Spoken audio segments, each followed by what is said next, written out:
Bueno, nosotros lo que hicimos fue establecer las relaciones entre los distintos periodos históricos y el ejercicio de poder ininterrumpido por las oligarquías.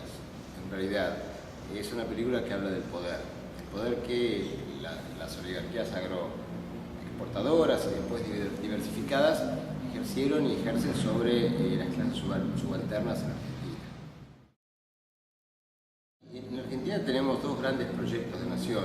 Un proyecto oligárquico que puede ser llevado a cabo en el siglo XIX por las familias tradicionales de esa oligarquía terrateniente, o después también por esas oligarquías asociadas con otros actores sociales que siempre detentan un pensamiento oligárquico, un pensamiento antidemocrático, un pensamiento excluyente, un pensamiento racista, y que en el fondo sienten que los dueños del país son ellos.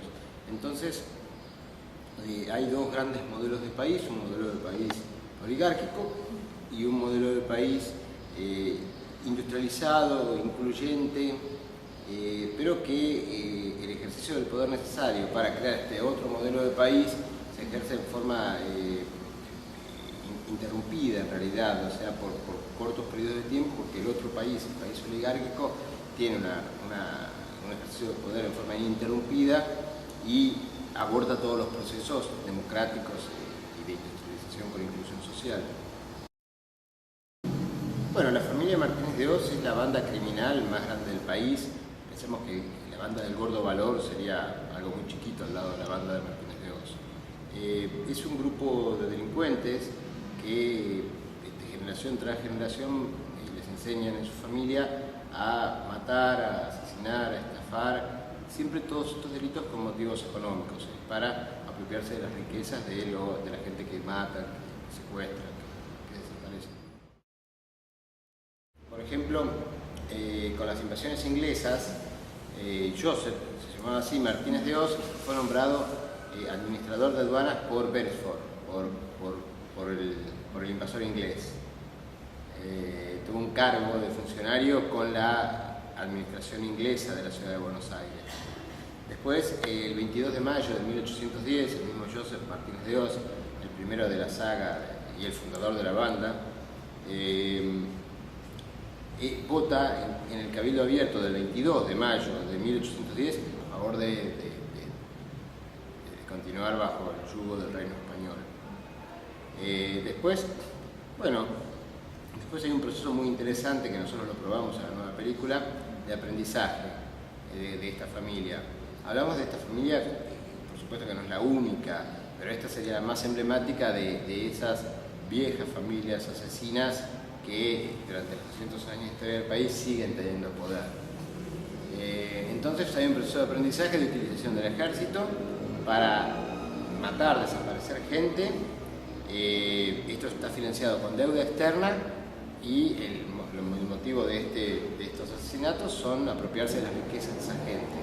Y eso comenzó en forma masiva con la enfiteusis de Rivadaviana, que fue instancia también de un Martínez de Oz.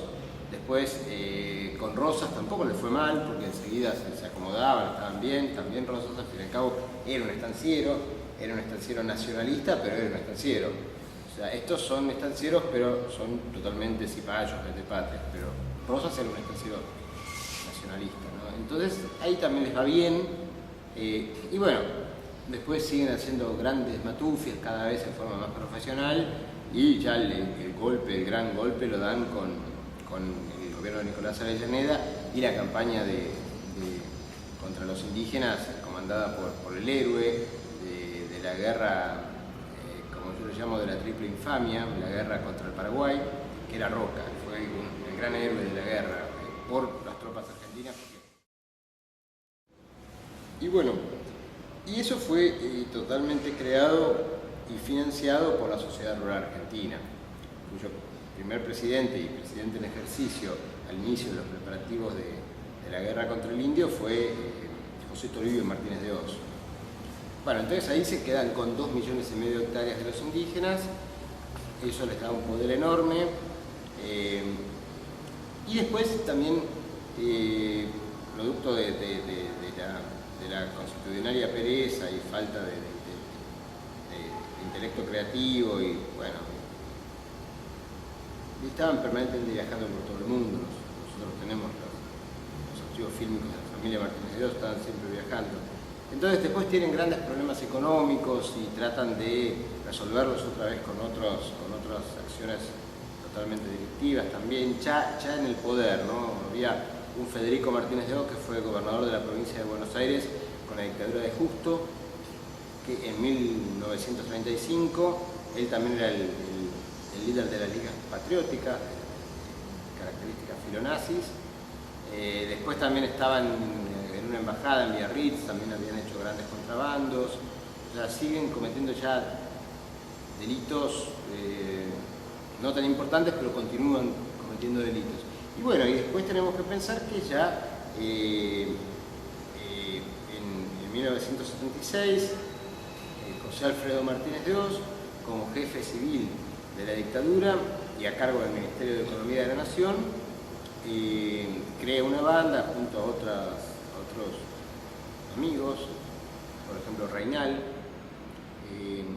y se apropian de 600 empresas de argentinos mediante el secuestro, mediante la tortura y en algunos casos mediante también la desaparición de los propios empresarios.